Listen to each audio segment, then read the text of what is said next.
Hello student, this is video number 2nd, ongoing chapter the framing of constitution class 12 history.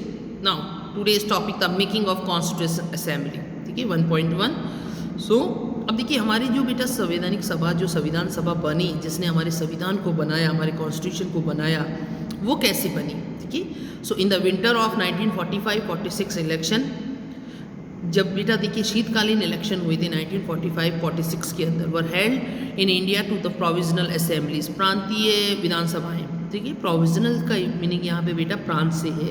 ठीक है in present time you compare to the states. ठीक है जो districts होते हैं states के अंदर डिस्ट्रिक्ट्स होते हैं अलग अलग डिस्ट्रिक्ट्स होते हैं उसको बेटा पहले प्रांत कहती थी. So the number of members of the constitutional assembly were elected on the basis of their election. देखिए कॉन्स्टिट्यूशनल असेंबली के अंदर 299 मेंबर्स थे टोटल. ठीक है पहले स्टार्टिंग में 389 थे, देन मुस्लिम लीग ने जब बॉयकॉट किया 299 रह गए थे. ठीक है तो ये जो मेंबर्स थे बेटा इनको इलेक्शंस के बेस पे चूज़ किया गया. ठीक है the Congress dominate the constitutional assembly और इसमें सबसे ज़्यादा डोमिनेशन किसका था बेटा कांग्रेस का था. और यहाँ पे सेकेंड पार्टी थी बेटा मुस्लिम लीग. ठीक है other than is the member send by the provision of the British India. कुछ लोग बेटा ब्रिटिश इंडिया से भी आए थे. British India that means India उस समय कॉलोनीज थे और कुछ एरियाज पे डायरेक्टली ब्रिटिश रूल हो रहा था बेटा. Representative of the princely states. ठीक है जो हमारे यहाँ पे प्रिंसली स्टेट्स थे 565 उनसे आए बेटा. There were also include in the constitution assembly as this state join to the union of India one by one. Now Muslim League decide to the boycott all the sitting of the Constitutional Assembly. अब देखिए मुस्लिम league ने क्या किया कि जितनी भी इसकी meetings हुई कॉन्स्टिट्यूशन असेंबली की उनको बॉयकॉट किया. बहिष्कार करना बॉयकॉट का मतलब उसके अंदर पार्टिसिपेट नहीं करना. ठीक है which was held before the independence और जो आज़ादी से पहले हुई थी बेटा. So in this way because Muslim League demand the separate state वो अपने लिए एक अलग स्टेट की डिमांड कर रहे थे बेटा. ठीक है इसलिए वो बॉयकॉट कर रहे हैं. And in this way, the Constitutional Assembly remained as one the party shows that 82% of members of Assembly were the member of the Congress Party. अब इसके अंदर बेटा जितने भी मेंबर्स थे उनमें से 82% मेजोरिटी किसका था कांग्रेस का था. The Congress itself was the party with the different voice. अब कांग्रेस अपने आप में एक ऐसी पार्टी थी जिसमें बेटा डिफरेंट वॉइस थी. डैट मीन्स अलग अलग कम्युनिटीज़ के लोग थे अलग अलग रिलीजियस के लोग थे और सबसे बड़ा इशू था लैंग्वेज का because this speak different language. So its the member had the different views on the critical issues और हर एक पर्सन का बेटा किसी critical issues में उसका व्यूज़ भी डिफरेंस होगा. some of them were the inspired by the socialism. कुछ बेटा समाजवाद से प्रभावित थे सोशलिज्म से इंस्पायर थे. and whereas some them of the close to the communal parties. ठीक है कुछ सांप्रदायिक पार्टी से भी प्रभावित थे. So the opinion of the public influenced the discussion which had taken place in the Constitutional Assembly. The argument were published in the newspaper and the public debates took place on all the public proposals. So special safeguards were the demand by the religious minorities and many linguistic minorities wanted protection of their mother tongue. अब देखिए इसके अंदर क्या हुआ बेटा जो minorities थे minorities का मतलब है बेटा एक्सेप्ट हिंदूज़ के अलावा जितने भी कास्ट हैं दूसरे अदर कास्ट हैं इंडिया में has a recognise the minorities. और कुछ लैंग्विस्टिक बेटा अपने पार्टिकुलरली किसी एरियाज़ के अंदर like Andhra Pradesh is the first state making of the basis of their language. तो ऐसे एरियाज़ जहाँ पे बेटा उनकी लैंग्वेज को भी प्रोटेक्शन का नीड था. सो जभी तो हमने बात करते हैं बेटा रिजर्वेशंस. ठीक है तो इनको प्रोटेक्शन चाहिए था. तो ये भी एक हमारे जो कॉन्स्टिट्यूशन मेकर्स थे उनके सामने एक बड़ा क्वेश्चन था कि आप इनको कैसे प्रोटेक्शन दें इनको सेटिस्फाई कैसे करें. ठीक है and where the Dalit is the demand to the caste operations and the reservations to given in the job in the government sectors. और इनको बेटा जॉब भी दिया जाए या गवर्नमेंट सेक्टर में जब जॉब निकले तो इनके लिए रिजर्वेशन को वहाँ पे दिया जाए. So many important issues in the regarding of the cultural rights and social justice. इसके अलावा बेटा सोशल जस्टिस को लेकर कल्चरल राइट्स को लेकर भी इनके अंदर इश्यूज थी. And justice were the place in the floor of the assembly for the public discussion and the debates.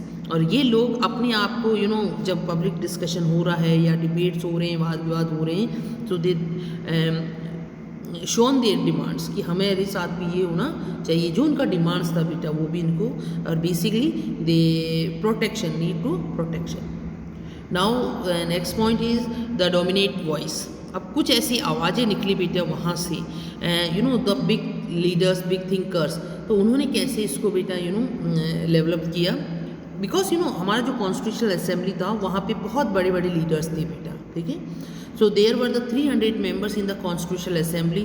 अब लगभग 300 मेंबर्स हैं बेटा, सबका अपना पॉइंट ऑफ व्यू है, सबका अपना एक you know point of view है किसी भी पार्टिकुलरली इश्यूज़ पे, और ये इंडिया के अलग अलग पार्ट से आए थे, कुछ साउथ से थे, नॉर्थ से थे, eastern, western and central India, तो ये सब अपने इश्यूज़ को लेकर आए थे बेटा, पार्टिकुलरली जिस एरियाज में जो इश्यूज़ है, you know same picture you look we seen in Lok Sabha.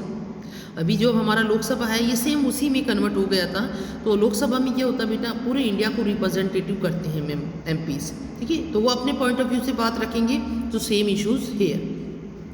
6 member out of them played the significant role. अब देखिए ये 300 में थे बेटा, 6 मेंबर्स ऐसे थे जिन्होंने अपना इम्पैक्ट बहुत ज़्यादा रखा। Their name is Pandit Jawaharlal Nehru, you know very well, Sardar Vallabh Bhai Patel, the iron man of India, and doctor Rajendra Prasad, the first president of India and also the president of constitutional assembly, and it was Nehru.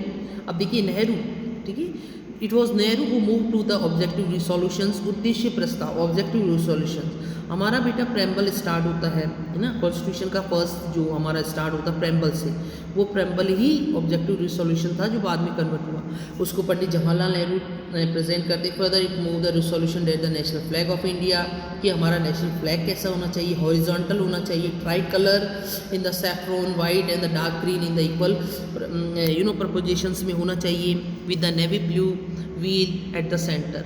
अब हमारे national flag का क्या design होगा, ये भी issue उन्होंने किया बेटा create. And Vallabh Bhai Patel work behind the curtain and the plate. अब देखिए सरदार वल्लभ भाई पटेल का जो कंट्रीब्यूशन था, जो वर्क था, वो तो पर्दे के पीछे का था बेटा, यू नो जो प्रिंसली स्टेट था, इंटीग्रेशन ऑफ इंडिया था, वो सबसे बड़ा काम सरदार वल्लभ पटेल ने किया बेटा, ठीक है। And the played the key role in the drafting of the various reports and he work to the settle and opposing the points.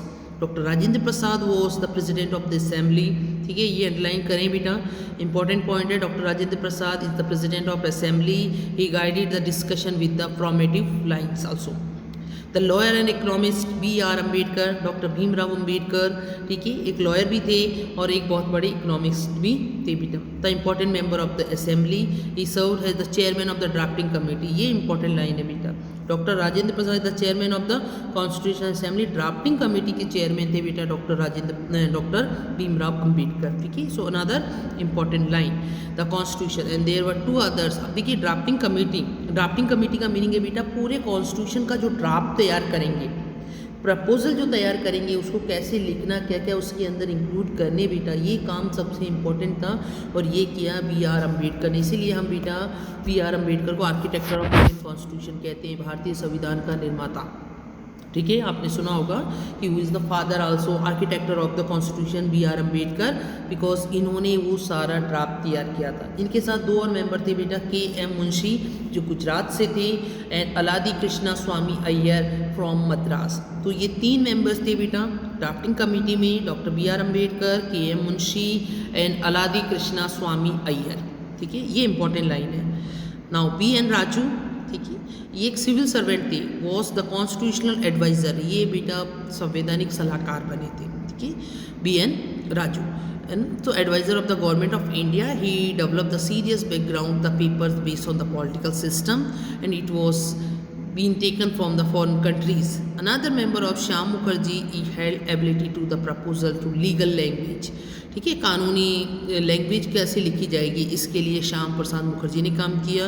So doctor B.R. Ambedkar had two responsibility of the guiding and the drafting constitution through the assemblies. It took 3 years and 11 Buckley volumes to record the discussion which were printed। देखो almost 3 years लग गए थे बेटा पूरे constitution को तैयार होने में, और 11 इसके बेटा वॉल्यूम्स बने, ठीक है, और उसके बाद एक एक पॉइंट को बेटा एक एक डिस्कशन को रिकॉर्ड किया गया, रिटर्न भी किया गया, and finally prepare our constitution. So in this video we have discussed about the constitutional assembly. Thank you.